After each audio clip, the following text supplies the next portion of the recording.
Dulur, saiki muter mblakrak nang kutha Taichung. Taichung nggone oleh nang tengah-tengah Taiwan. Lek sampean wis wareg ambek karya ciptaning menungsa rupa gedhong-gedhong ambek olah teknologi, saiki wayahe maneh ngungak perpaduan karya ciptaning Gusti Allah ambek menungsa.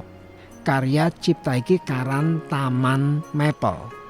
Taman iki yo diarani Lembah Maple.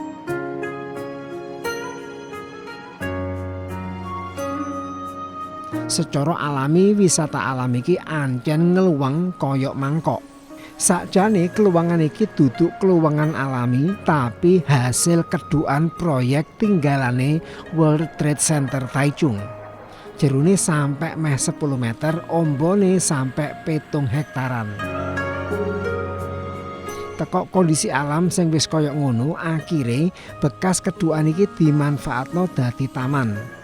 Alame ditanduri wit-witan gedhe sing rimbun, digawekno danau termasuk digawe fasilitas observatorium ambek kafetaria.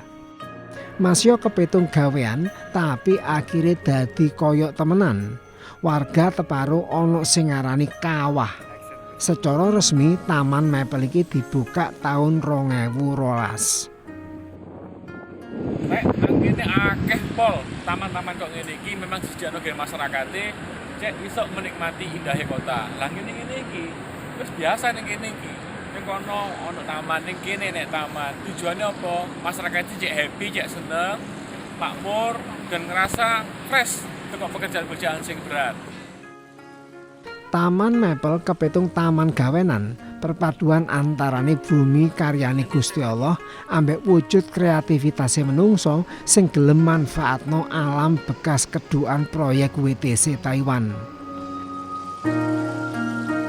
Ya opo Taman Maple iki ketok alami merga wit-witane sing urip subur ngrembuyung ambek landscape sing ketok natural.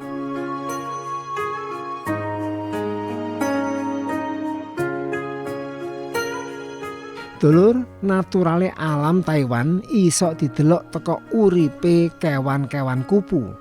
Kupu dadi model katalisator apik enggake hawa. Lek hawane apik, sing jenenge kewan kupu-kupu iki seneng. Gak ngarah minggat, tapi lek hawane wis kena polusi, kewan kupu-kupune iso minggat golek papan sing alami. Kawasan alami ambek pemandangan alami sing ciamik soro iki oleh nang daerah dataran tinggi Kaohsiung.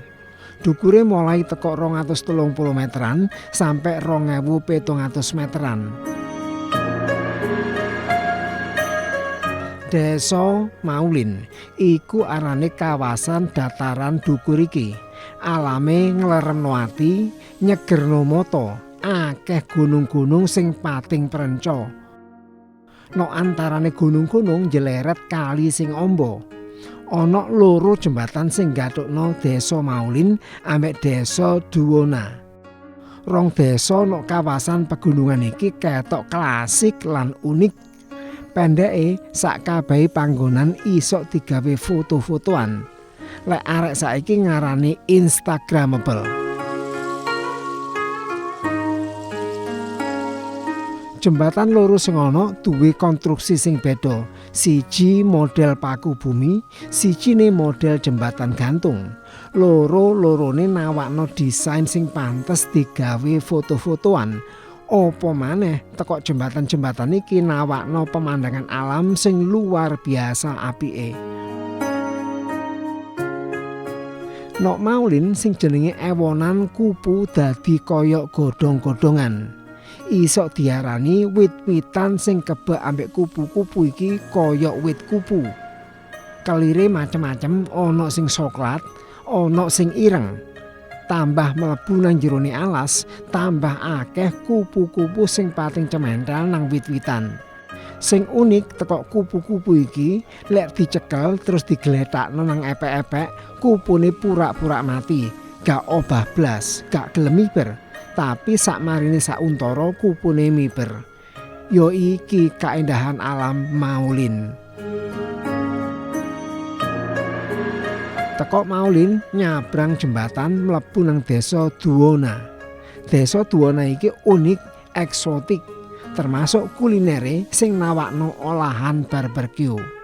Duona duwe perpaduan alam ambek budaya sing serasi sing pantes diparani lek lunga nang negara Taiwan.